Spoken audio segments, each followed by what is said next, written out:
Welcome to 7 news Telugu బులెటిన్ల ముందుగా headlines. ఏపీలో మొంతా నష్టం 6,352 కోట్లు. అమిత్ షాకు వివరణ ఇచ్చిన మంత్రి లోకేష్.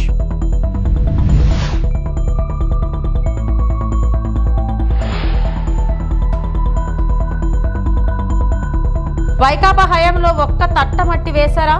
నిమ్మల రామానాయుడు.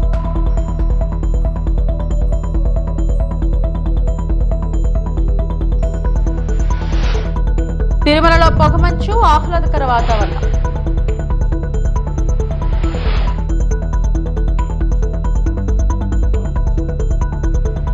ఏపీలో మొంతా తుఫాన్ కారణంగా 6,350 కోట్ల మేర నష్టం వాటిల్లిందని రాష్ట్ర మంత్రులు లోకేష్, అనిత కేంద్ర హోంమంత్రి అమిత్ షాను కలిసి నివేదిక అందజేశారు. పార్లమెంట్ హాల్లో అమిత్ షా ఛాంబర్లో జరిగిన సమావేశంలో లోకేష్, అనితతో పాటు టీడీపీ ఎంపీలు పాల్గొన్నారు. మొంతా తుఫాను వల్ల ఏపీ ప్రజలు తీవ్ర ఇబ్బందులు పడ్డారని, మౌలిక సదుపాయాలు తీవ్రంగా దెబ్బతిన్నాయని చెప్పారు. మొత్తం 3,109 గ్రామాలు తుఫాను వల్ల ప్రభావితం అయ్యాయని పేర్కొన్నారు. ప్రతి ప్రభావిత కుటుంబానికి తక్షణ సాయంగా ఏపీ ప్రభుత్వం తరపున 3,000 అందించామని చెప్పారు.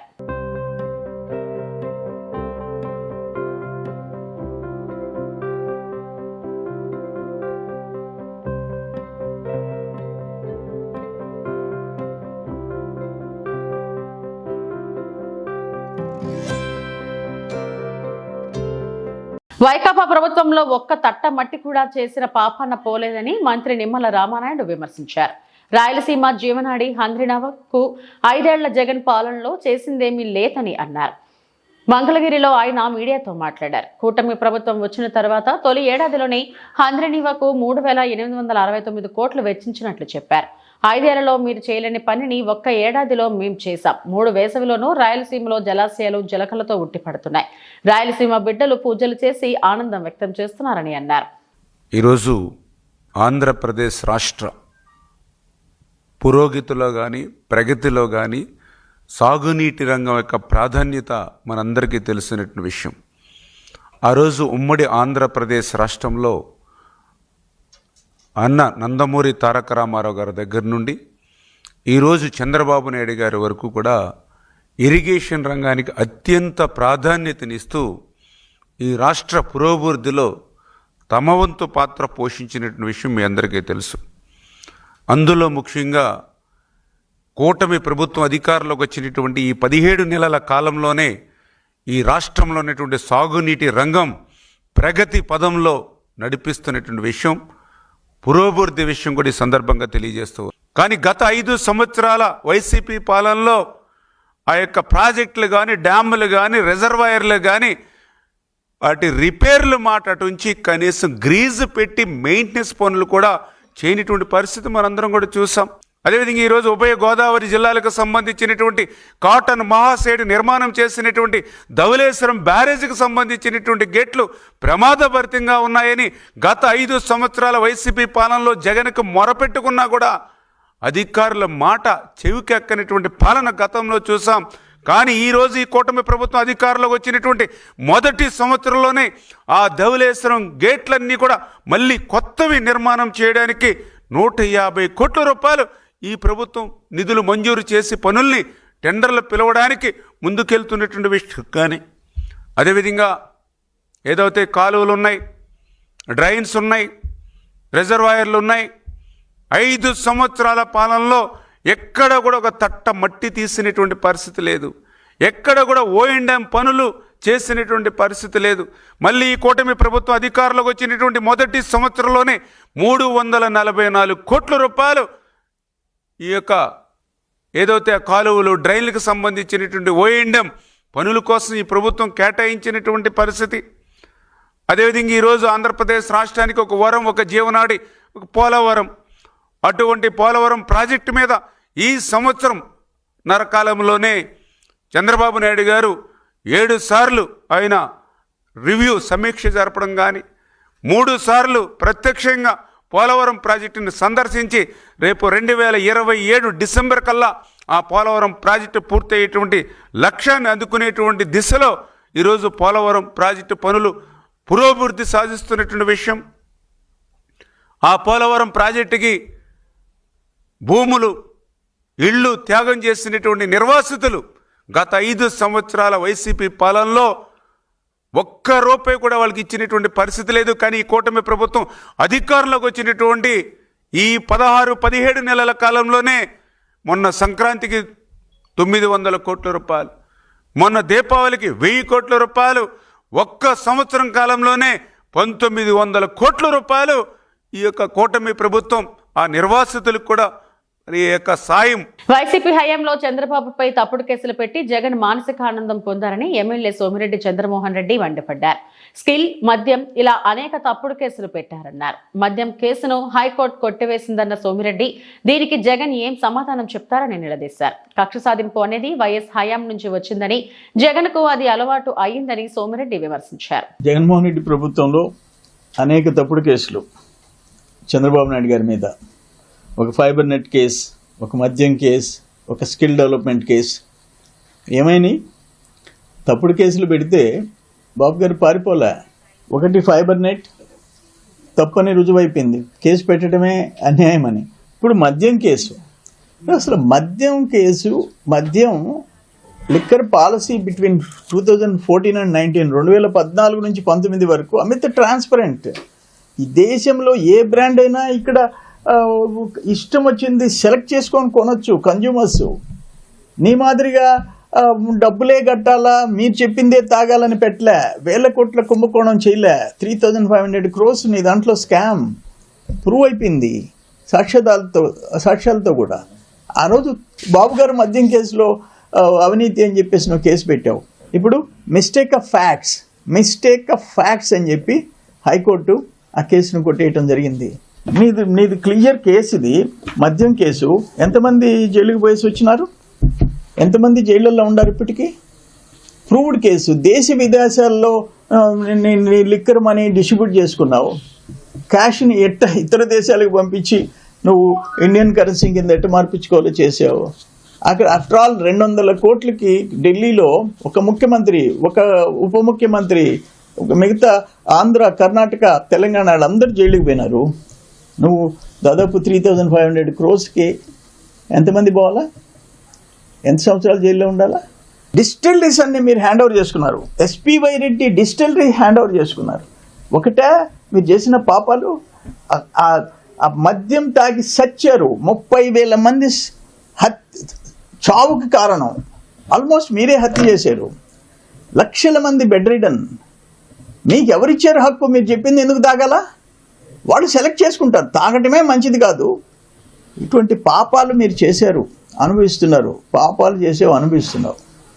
AP deputy CM Pawan Kalyan చేసిన వ్యాఖ్యలు రాజకీయాల్లో దుమారం రేపుతున్నాయి. గోదావరి జిల్లాల్లో కనిపించే పచ్చదనంపై తెలంగాణ నాయకులు దిష్టి పెట్టారని, నరుడి దిష్టికి రాయి కూడా పగిలిపోతుందని అంటారు అని పవన్ చేసిన కామెంట్లపై తెలంగాణ నాయకులు బగ్గుమంటున్నారు. పవన్ వ్యాఖ్యలపై తాజాగా మంత్రి పొన్నం ప్రభాకర్ మండిపడ్డారు. మంత్రి పొన్నం ప్రభాకర్ సిద్దిపేటలోని హుస్నాబాద్ లో మీడియాతో మాట్లాడుతూ తెలంగాణ ప్రజలకు ఆంధ్రప్రదేశ్ ఉప ముఖ్యమంత్రి పవన్ కళ్యాణ్ క్షమాపణలు చెప్పారు. తెలంగాణ, ఆంధ్రప్రదేశ్ 2 రాష్ట్రాల అన్నదమ్ములు భావంతో ఉండే రాష్ట్రాలు. తెలంగాణ తుఫానులో మునిగిపోతుంటే మేము ప్రకృతి అనుకున్నాం తప్ప ఏపీని తప్పుపట్టడం లేదు. ఎక్కడో కోనసీమలో కొబ్బరి చెట్లు ఎండిపోతే ఏపీకి ప్రాతినిధ్యం వహిస్తున్న పవన్ తెలంగాణ వాళ్ళ దిష్టి తగిలింది అంటే ఆయన వివేకవంతుడా లేక అవివేకా అని ప్రశ్నించారు. తెలంగాణ, ఆంధ్రప్రదేశ్ 2 రాష్ట్రాలు కూడా ఒక అన్నదమ్ముల భావంతో ఉండేటువంటి రాష్ట్రాలు. తెలంగాణ తుఫాన్లో మునుగుతుంటే కూడా మేము ప్రకృతి అనుకుంటున్నాం తప్ప ఆంధ్ర ప్రజల తప్పు పడతలేదు. ఎక్కడో కోనసీమలో కొబ్బరి చెట్టు ఎండిపోతే ఆంధ్రలో ప్రాతినిధ్యం వహిస్తున్న ఉప ముఖ్యమంత్రి తెలంగాణ వాళ్ళ దృష్టి కలిగిందంటే ఆయన వివేకవంతుడో అవివేకవంతుడో నాకు తెలియదు. నేను ఆ మిత్రపక్షంకు బాధ్యత వహిస్తున్న తెలంగాణ భారతీయ జనతా పార్టీ నాయకత్వం ఆయన పట్ల స్పందించాలని కోరుతా ఉన్నా. అదేవిధంగా ఆంధ్రప్రదేశ్ ముఖ్యమంత్రి గారు కూడా స్పందించాలి. స్వయంగా భారతీయ జనతా పార్టీ పొత్తున్నది కాబట్టి ఇందులో ఇటువంటి కక్షపూరిత 2 రాష్ట్రాల మధ్యలో వైషమ్యాలు కలిగేటువంటి మాటలు మాట్లాడడం అనేది దురదృష్టకరం. నేను ఇంతకుముందు చెప్పినట్టుగా ఆంధ్రాలో తుఫాన్ వస్తే తెలంగాణ మొన్న హుస్నాబాద్ కూడా మునిగింది. మేమేం ఆంధ్ర ప్రజలను తప్పుపడతలేదు, ప్రకృతి వైపరీత్యం కింద భావిస్తా ఉన్నాం. అక్కడెక్కడో చెట్లు ఎండిపోతే మమ్మల్ని దృష్టి కలిగిందని నిందిస్తే ఇది తెలంగాణ పౌరులకు అవమానం. వెంటనే ఉపసంహరించుకోవాలి, క్షమాపణ కోరాలి. భవిష్యత్తులో ఇటువంటి వివక్షపూరిత మాటలు మాట్లాడద్దు, విజ్ఞతగా వ్యవహరించు. ఉప ముఖ్యమంత్రి అయినా ఇంకా సినిమా నటుడు కాదు. కొంత బాధ్యతగా నేర్చుకోవాలని చెప్పి నేను ఈ సందర్భంగా కోరుతా ఉన్నా. ఇవాళ తెలంగాణ ఆంధ్ర కలిసి దేశంలో ఉన్నతంగా ఎదగడానికి ప్రయత్నం జరగాలి తప్ప ఇటువంటి వైషమ్యాలను దృష్టించేటువంటి మాటలు మా నుంచి రావు, మీరు మాట్లాడద్దు. ఎమిగ్నూర్ మండలం పెసలదిన్నె గ్రామాన్ని డాక్టర్ ఎమ్మెల్యే వివి జయనాగేశ్వరరెడ్డి సందర్శించారు. ఈ పర్యటన సందర్భంగా కొత్తగా మంజూరైన వితంతు పింఛన్ లబ్ధిదారులకు అందజేశారు. రైతన్న కోసం రైతు భరోసా కార్యక్రమంలో పాల్గొని రైతులతో మాట్లాడి వారి సమస్యలను తెలుసుకున్నారు. గ్రామంలో నిర్మించిన కొత్త సీసీ రోడ్లను ప్రారంభించి మినీ గోకులం షెడ్ నిర్మాణానికి శుభారంభం పూజలు నిర్వహించారు. అలాగే గ్రామంలోని రోడ్లు, చెరువులు, పొలం రాస్తా, డ్రైనేజీలు, త్రాగునీటి సరఫరా వంటి ప్రజా ప్రయోజన సమస్యలను ప్రత్యక్షంగా పరిశీలించి సంబంధిత అధికారులకు వెంటనే చర్యలు తీసుకోవాలని ఆదేశించామని ఎమ్మెల్యే బివి జయనాగేశ్వరరెడ్డి పేర్కొన్నారు. గ్రామ ప్రజలకు తల్లికి వందనం, మెగా డిఎస్సి, మహిళలకు ఉచిత బస్ ప్రయాణం, రైతు భరోసా మరియు ఇతర ప్రభుత్వ పథకాల గురించి అవగాహన కల్పించారు. గ్రామ అభివృద్ధి మరియు ప్రజల సంక్షేమం కోసం ప్రభుత్వం కట్టుబడి ఉందని ఎమ్మెల్యే బివి జయనాగేశ్వరరెడ్డి హామీ ఇచ్చారు. ఊరిలో ఉన్నప్పుడు గతంలో ప్రచారం చేశారు. ఏమని చెప్పారు? జయనాగేశ్వరరెడ్డి ఇక్కడ ఉండడు, లేకపోతే ఎక్కడికో ఊరికి పోతాడని చెప్పి నేను ఎలక్షన్ల ముందు చెప్పాను. అదే విధంగా ఈ రోజు చెబుతున్నా, ఇక్కడ ఎమ్మెగనూరులో నా తండ్రి బివి మోహన్ రెడ్డి గారి కొడుకుగా ఇదే ఊరిలో ఎమ్మెగనూరులో నా ఆధార్ కార్డు ఎమ్మెగనూరే, నా బిడ్డ, నా భార్య, నా సంసారము ఎమ్మెగనూరులోనే ఇంట్లోనే. మీరు చీమ చిటుక్కంటే అర్ధరాత్రి అయినా మీకేదైనా కానీ వచ్చి నిలబడే జయనాగేశ్వరుడు ఇక్కడ ఉన్నాడు. ఎవరు కూడా ఎవరికి అదలడము బెదలడము చేయాల్సిన అవసరమే లేదు. ఇప్పుడు మాట్లాడుతున్నారు రాజకీయం మారుతుందంట. రాజకీయం మారిన తర్వాత స్థానిక సంస్థల్లో పాపం జెండా ఎగరేస్తారంట. ఏమి రకంగా ఎగరేస్తారు? ఇక్కడున్న ప్రతి కార్యకర్తకు, ప్రతి నాయకుడికి చెబుతున్నా, ఏ రోజైనా ఎప్పుడైనా గాని ఈ గ్రామంలో అభివృద్ధే కాదు, రాజకీయం కూడా మనం చూసుకోవాల్సిన బాధ్యత మన మీద ఉంది. ఇక్కడ ఈ ఊరిలో మంచి జరగాలన్నా, చెడు జరగాలన్నా రాజకీయ నాయకుల ప్రోద్బలంతోనే జరుగుతూ ఉంటుంది. నేను ఈ గ్రామంలో ప్రత్యేకంగా చెప్పిపోతున్నా, ఈ రోజు మన నాయకులకు, కార్యకర్తలకు, ప్రతి ఒక్కరికి చెబుతున్నా, ఎవరు కూడా దౌర్జన్యంగా చేసి ఎవరైనా గాని మన జోలికొచ్చి బడుగు బలహీన వర్గాలు, ఎస్సీ ఎస్టీ మైనారిటీల పట్ల పొలాలు గాని, పొలాలకు నీళ్లు గాని తప్పుడు రాజకీయాలు చేస్తే తోలు తీస్తామని చెబుతున్నా. ఎక్కడ కూడా ఎవరు భయపడాల్సిన పని లేదు. అదే విధంగా ఇక్కడున్న మన నాయకులు, కార్యకర్తలు కూడా చెబుతున్నారు. నర్సీపట్నంలో 15 కోట్ల రూపాయల విలువైన భూమిని అయ్యన్న అండతోనే కొంతమంది వ్యక్తులు ఆక్రమిస్తున్నారని, దీనిపై చట్టపరమైన చర్యలు తీసుకోవాలని మాజీ ఎమ్మెల్యే ఉమాశంకర్ గణేష్ ప్రభుత్వాన్ని డిమాండ్ చేశారు. నర్సీపట్నంలో ప్రభుత్వ భూమిలో అక్రమంగా నిర్మాణం అవుతున్న సోలార్ ప్లాంట్ పనులను గణేష్ తన కార్యకర్తలతో కలిసి పరిశీలించారు. నర్సీపట్నం మున్సిపాలిటీలో బలఘట్టం ఏరియాలో అన్నవరం శ్రీ సత్యనారాయణ స్వామి దేవస్థానం వారికి సర్వే నెంబర్ 647లో విస్తీర్ణం 18 ఎకరాలు మరియు సర్వే నెంబర్ 648లో విస్తీర్ణం 12 ఎకరాలు 20 సెంట్ల చొప్పున భూమి కలదు. సుమారుగా 30 సంవత్సరాల పైనుండి ఆ భూములను ఆయా ప్రాంత రైతులు వ్యవసాయం చేస్తూ ప్రభుత్వంకు లీజుకు చెల్లిస్తున్నారు. ఈ భూమిని దేవాదాయ శాఖ వారు వేలంపాట ద్వారా రైతులకు ఇస్తుండేవారు. లీజుదారులు ఆ భూమిలో ఆగాకరకాయ, బేర వంటి కూరగాయలు పండించేవారు. ఆ విషయాన్ని గమనించిన కొందరు అధికార పార్టీ రాజకీయ నాయకులు సుమారుగా 30 ఎకరాల 20 సెంట్ల భూమిని ఆక్రమించినప్పటికీ దేవాదాయ శాఖ వారు ఏమీ పట్టించుకోలేదు. విషయాన్ని గమనించిన మేము ఆ భూములను పరిశీలించగా ఇనపరాడ్లు పాతి, సోలార్ ప్లేట్లు అమర్చి తద్వారా ఆర్థిక లావాదేవీలు చేసుకోవడానికి ఎండోమెంట్ భూములపై ఆర్థిక స్తోమత కలిగిన మరియు ప్రముఖ టీడీపీ నాయకులు ప్రయత్నాలు చేస్తున్నట్లు సమాచారం. ఎటువంటి హక్కు లేకుండా సదరు వ్యక్తులు ప్రభుత్వ భూమిని కబ్జా చేసి వ్యాపార అవసరాలకు 2 నెలల నుండి ఆ భూములలో దౌర్జన్యంగా కోట్ల విలువైన ప్రభుత్వ భూమిని ఆక్రమించి పనులు చేస్తున్నప్పటికీ ఎండోమెంట్ డిపార్ట్మెంట్ వారు కనీసం కన్నెత్తి చూడకపోవడం పలు అనుమానాలకు కలిగిస్తుంది. ప్రభుత్వ భూమిని ఆక్రమిస్తున్న వారిపైన, అధికారులపైన చట్టపరమైన చర్యలు తీసుకోవాలని డీఎస్పీ శ్రీనివాసరావు కలెక్టర్కు ఫిర్యాదు చేశారని తెలిపారు. ఈ ప్రాంతంలోనే, ఈ భూమిలోనే ఏదైతే అన్నవరం దేవస్థానం సంబంధించిన భూములు ఉన్నాయో సర్వే నెంబర్ 647, 648లో ఇక్కడ బీరకాయలు కానీ, అలాగే ఆగాకరాయి కానీ, కూరగాయలన్నీ కూడా ఇందులో పండించారు. ఆగస్టులో ఎప్పుడైతే ఇవాళ టైం అయిపోయిందో 2020 ఆగస్టులో వెంటనే నెక్స్ట్ మళ్ళీ వేలం వేయాలి, మళ్ళీ వేలం పాట పెట్టి మళ్ళీ ఎవరైనా రైతులు వస్తారని చెప్పి చేయరు. కానీ ఈ ప్రభుత్వం ఈ 3 నెలల నుంచి పెట్టకుండా ఏదో మెగా కంపెనీకి ఇచ్చినట్టుగా మాకు తెలిసింది. అయితే అంటున్నది ఏదంటే మీరు అనుమతులతో చేయండి తప్ప అనుమతి లేకుండా, మాకు తెలిసింది నిన్న మేము ఏదైతే సత్యనారాయణ స్వామి దేవస్థానం ఉన్నారో అధికారులు వాళ్ళతో మేము మాట్లాడాం. మాట్లాడితే ఇక్కడ సోలార్ ప్రాజెక్ట్ ఏదో పెడుతున్నారట మీ భూముల్లో ఎంతవరకు అంటే మేము ఎవరికి పర్మిషన్ ఇవ్వలేదని చెప్పి వారు క్లియర్గా చెప్పడం జరిగింది. మరి పర్మిషన్ ఇవ్వాలన్నప్పుడు మీరు ఎందుకు చర్యలు తీసుకోవాలని చెప్పి అడగడం కూడా జరిగింది మేము అందరం కూడా. అయితే మేము ఒకటే అంటున్నాం, మీరు ఈ రోజు సోలార్ పెడతారా, ఇంకోటి పెడతారు, ఇంకోటి ఏదైనా పెట్టుకోండి మీరు, కానీ ఇక్కడ అనుమతులతో చేయాలని చెప్పి మా ఉద్దేశం. ఇక్కడ స్పీకర్ అయ్యేంద్ర పాత్రి గారు ఉండి స్పీకర్ అయ్యేంద్ర పాత్రి గారి సమక్షంలో జరుగుతుంది ఇదంతా. ఎందుకంటే స్పీకర్ గారు తెలియకుండా ఇదేం జరగదు. ఇన్ని కోట్ల ప్రాజెక్టు, కోట్ల విలువ చేసే భూముల్లో సుమారుగా 20 సంవత్సరాలు 30 సంవత్సరాలు లీజులు చేసుకొని ఒక పెద్ద సోలార్ ప్రాజెక్ట్ పెడతారంటే అయ్యేంద్ర స్పీకర్ అయ్యేంద్ర పాత్రి గారు తెలియకుండా జరగదు. అయ్యేంద్ర పాత్రి గారి సమక్షంలోనే అయ్యేంద్ర పాత్రి కన్సర్న్లోనే జరుగుతుంది ఈ ప్రాజెక్టు. కానీ మేము అంటున్నామంటే చేసుకోండి ప్రాజెక్టు, మేము అంటలేదు, మేము అడ్డుపడడానికి ఏం లేదు. ఈ ప్రాజెక్టు అనుమతులతో చేయాలి ప్రభుత్వం అనుమతులు. నాకు తెలిసి ఈ రోజుకి కూడా ఒకటి కూడా రాలేదని చెప్పి మాకు తెలిసింది. అందుకని ఇవన్నీ కూడా పరివి చేస్తున్నాం. ఇప్పుడు వెంటనే ఈ రోజే మేము ఆర్డీఓ గారికి, ఇక్కడ డిఎస్పీ గారికి కంప్లైంట్ చేస్తాం. ఎవరైతే అక్రమంగా అనుమతులు లేకుండా ఏదైతే చేస్తారో వాళ్ళపై చర్యలు తీసుకోవాలని చెప్పి ఒకటి, అలాగే గౌరవ కలెక్టర్ గారికి, అలాగే గౌరవ ఎస్పీ గారికి కూడా ఇప్పుడు ఫిర్యాదు చేసే కార్యక్రమం చేస్తాం కనుక వెంటనే ఇప్పటికైనా సరే మరి అధికారులందరూ కూడా దీనిపై అధికారికంగా అనుమతులు లేకుండా చేస్తున్నందుకు వాళ్ళందరి మీద చర్యలు తీసుకోవాలని చెప్పి మేము డిమాండ్ చేస్తున్నాం. రేపు రాబోయే రోజుల్లో కానీ మళ్ళీ కానీ ఈ అనుమతి లేకుండా చేస్తే మాత్రం పార్టీ పెద్ద ఎత్తున ఈ కార్యక్రమం ఆందోళనకార్యం చేస్తామని చెప్పి ఈ సందర్భంగా తెలియపరుస్తూ మరొకసారి స్పీకర్ అయ్యేంద్ర పాత్రి గారికి చెప్పేది ఏంటంటే, మీ ఆధ్వర్యంలో జరుగుతున్న ఈ ప్రాజెక్ట్ని అనుమతులతో చేయండి తప్ప అనధికారికంగా అధికారం ఉంది కదని చెప్పి అనధికారికంగా కొన్ని కోట్ల రూపాయలు విలువ చేసే భూమిలో మీరు మరి దారాదత్తం చేసే విధంగా ప్రైవేటు వారికి చేయవద్దని చెప్పి మీ ద్వారా అయ్యేంద్ర పాత్రి గారికి చెప్పడం జరుగుతుంది. ఏజెన్సీ ప్రాంతమైన ములుగు జిల్లా వెంకటాపురం మండల కేంద్రంలో అల్పాక ఇసుక క్వారీ కోసం ఇసుకలో ఏకంగా కిలోమీటర్ల కొద్దీ రహదారులు నిర్మించి భారీ అక్రమాలకు పాల్పడుతూ యథేచ్ఛగా ఇసుక దోపిడీ చేస్తున్న సదరు రైజింగ్ కాంట్రాక్టర్ చూసి చూడనట్లు మామూలు మొత్తంలో మైనింగ్ శాఖ పట్టించుకొని రెవెన్యూ అధికారులు ప్రభుత్వ నిబంధనల ప్రకారం 2 క్యూబిక్ ఇసుక తీయవలసి ఉండగా భారీ యంత్రాలతో యథేచ్ఛగా లోతట్టు ఇసుక తీసి భూగర్భ జలాలు దెబ్బతినేలా చేస్తున్న రేసింగ్ కాంట్రాక్టర్ అదేవిధంగా ఇసుక లారీలకు పార్కింగ్ స్థలం కేటాయించకుండా రోడ్డుపైనే నిలుపుదల చేసి ఒక్కొక్క లారీకి సీరియల్ ఛార్జ్ 200 రూపాయలు, జేసీబీ ఛార్జ్ 200 రూపాయలు, లోడింగ్ ఛార్జ్ 2500 రూపాయలు, మొత్తం 2900 రూపాయలు వసూళ్లకు పాల్పడుతున్నారు. లోడింగ్ ఛార్జ్ ఫ్రీగానే కదా, లారీ డ్రైవర్లు కాంట్రాక్టర్ని నిలదీయగా డబ్బులు ఇస్తేనే లోడింగ్ జరుగుతుంది, లేకపోతే పక్కకు పెట్టండి అంటూ బెదిరింపులకు పాల్పడుతున్నాడని సదరు రేసింగ్ కాంట్రాక్టర్ పై చర్యలు తీసుకోవాలని లారీ డ్రైవర్ సంబంధిత అధికారులకు ఆవేదన వ్యక్తం చేశారు.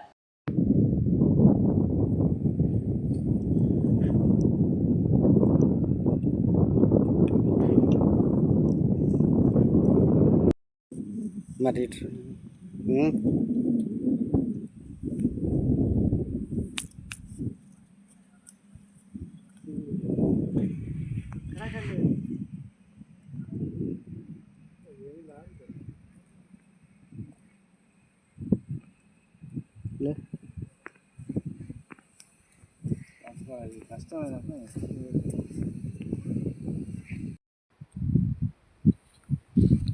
అన్న చెప్పండి, లోడింగ్ ఛార్జ్ ఎంత తీసుకుంటున్నారు?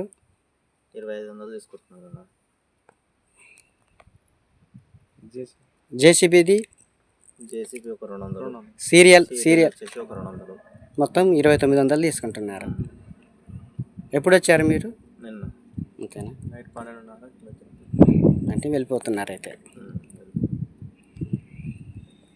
గవర్నమెంట్ తీసుకోమన్నారు, అది ఫ్రీ అన్నారు కదా. గవర్నమెంట్ ఫ్రీ అనే వీళ్ళకి కూడా ఉంటుంది కదా ఫ్రీ అంటే లోడింగ్ ఆఫ్ చేస్తుంది. మాకు రోడ్లకు వచ్చి బాగా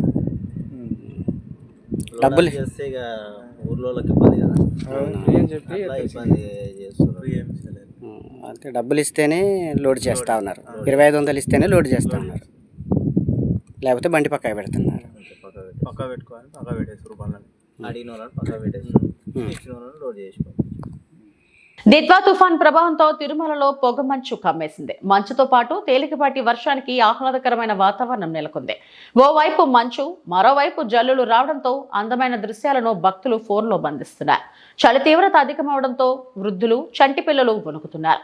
పొగమంచు కారణంగా ఘాట్ రోడ్లో ప్రయాణించే వాహనదారులను టీటీడీ సిబ్బంది అప్రమత్తం చేస్తున్నారు.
విజయనగరం జిల్లా బాడంగి మండలం కేంద్రంలో నేడు మండలాభివృద్ధి కార్యాలయంలో హిందుస్థాన్ పెట్రోలియం కార్పొరేషన్ లిమిటెడ్ వారు విశాఖపట్నం నుండి రాయ్పూర్ వరకు భూగర్భ పైప్ లైన్ చేయటకు సిద్ధంగా ఉందని పిఎస్ యాక్ట్ 1962 ప్రకారం సెక్షన్ 3(1) నోటీసులు జారీ చేయబడింది.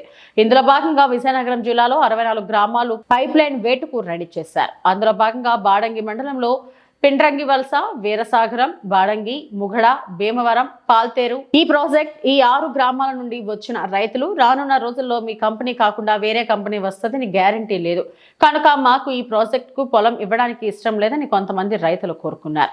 మన విశాఖపట్నం, అనకాపల్లి, విజయనగరం, మన్యం జిల్లాల్లో ఈరోజు మనకి ఈ బాడంగిలో దీనికి సంబంధించి 3(1) నోటిఫికేషన్ ఇచ్చుకోవడం ఇనిషియల్గా దానికి సంబంధించి రైతులు కొంతమంది అబ్జెక్షన్ తెలియజేసి ఉన్నారు. అందులో భాగంగా వాళ్ళ తాలూకు అభ్యంతరాలు దాని మీద డిస్కస్ చేయడానికి ఈరోజు సెక్షన్ 5(1) ప్రకారం ఇక్కడ మన ఎంపీడీఓ ఆఫీస్లో మీటింగ్ హాల్లో ఈరోజు రైతులతో ఇక్కడ ఎవరైతే ఉన్నారో ఎవరు భూముల్లో గుండా వెళ్తుందో రైతులతో సమావేశించడం జరిగింది. రైతులందరూ కూడా వాళ్ళ అభ్యంతరాలను తెలియజేశారు. అందులో ముఖ్యంగా ఏంటంటే మనకి ఈ పైప్ లైన్ జరగటం వల్ల భూమి విలువ అనేది తక్షణమే తగ్గిపోతుంది. అలాగే పంటలు కూడాను పండించుకోవడానికి రిస్ట్రిక్షన్స్, అంటే మనకి ఏమైనా స్ట్రక్చర్స్ కానీ తోటలు వేసుకోవడానికి కూడా అనుమతులు ఉండవు. వ్యవసాయం కూడాను తగ్గిపోతుంది అనేది. అందుకు ఇది మీరు మా భూముల్లో విరమించుకొని రీరూట్ చేయవలసిందిగా అందరూ కూడా తెలియజేస్తున్నారు. బట్ ఈ యాక్ట్లో మనం ఏంటంటే ఈ పంటలు కానీ స్ట్రక్చర్స్ కానీ చెట్లు కానీ ఉంటే దాన్ని మన కన్సర్న్ డిపార్ట్మెంట్ నుంచి అసెస్ చేసి దానికి 2 రెట్లు పే చేయడం జరుగుతుంది. పంట ఒక్కదానికి కాకుండా రెండు పంట కాలాలకు కూడా మనం ఇస్తాము. దీనికి ఎడిషన్గా మనము ఈ కొన్ని కండిషన్స్ ఉండడం వల్ల ఎడిషనల్ కాంపన్సేషన్ కూడా భూమి విలువలో కొత్త చట్టం భూశాఖ చట్టం ప్రకారం నిర్ణయించి అంటే 2.5 రెట్లు చేసి దాంట్లో 10% అనేది మనం చేయడం జరుగుతుంది. ఇవన్నీ కూడాను మళ్ళీ వాళ్ళకి రాతపూర్వకంగా తెలియజేస్తాం. ఇది ఓవరాల్. Thank you. అందరికీ నమస్కారం. మాది వీరసాగరం. నా పేరు పప్పల సత్యనారాయణ. మాకు హెచ్పిసిఎల్ పైప్ లైన్ వేయడం వల్ల మా విలేజ్లో ఉండే రైతులందరికీ కూడా చాలా ఇబ్బంది. అది వేయడం వల్ల మా భూములు వాల్యుయేషన్ తగ్గిపోతుంది. ఇట్టి పరిస్థితులు కూడా మాకు లైన్ వేసే అవసరం మాకైతే లేదు. రూట్ వేసుకుని దయచేసి అందరినీ కోరుకుంటాం. దీని ముందు ఆర్టీఓ రామచంద్రపురం చేసి ఇక్కడికి మొన్న డిసెంబర్లో వచ్చాం. జనరల్గా ఈ కోర్స్ ఏంటంటే మనకి ఏదైనా ల్యాండ్ ఎక్విజిషన్స్ ఎవరికైనా కంపెనీలు భోగాపురం ఎయిర్పోర్ట్ దానికి ఒక ల్యాండ్ ఎక్విజిషన్ ఇలా ఉంటారు. ఎందుకంటే ఇటు పబ్లిక్ కి ఎవరైతే రిక్విజిషన్ ఏజెన్సీ ఉందో వాళ్ళకి మధ్యస్థంగా ఉండేదానికి యాజ్ పర్ యాక్ట్ మనకి కాంప్లైంట్ అథారిటీ అంటాం. అంటే ఈ కాంపన్సేషన్ డిటర్మైజ్ చేయడం, ఎంత నష్టపరిహారాన్ని లెక్కించి ఎవరికి ఏ విధమైన అనేది అవన్నీ మా పరిధిలో ఉంటాయి. ఈ యాక్ట్ కోసం మీకు జస్ట్ బ్రీఫ్ గా చెప్తాను.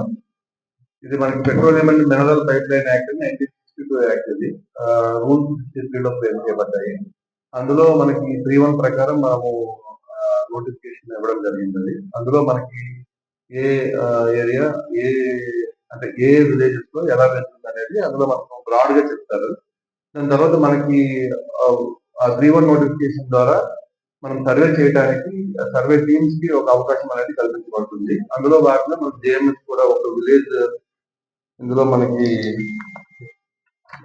వీరసాగరం మినహా మిగతా కూడా జేఎంఎస్ అయ్యి జేఎంఎస్ వల్ల ఏం తెలుస్తుందంటే మనం 3(1) నోటిఫికేషన్ ఏదైతే ఇచ్చామో ఇవి ఇప్పటివరకు నా బులెటిన్ అప్డేట్స్. నమస్తే.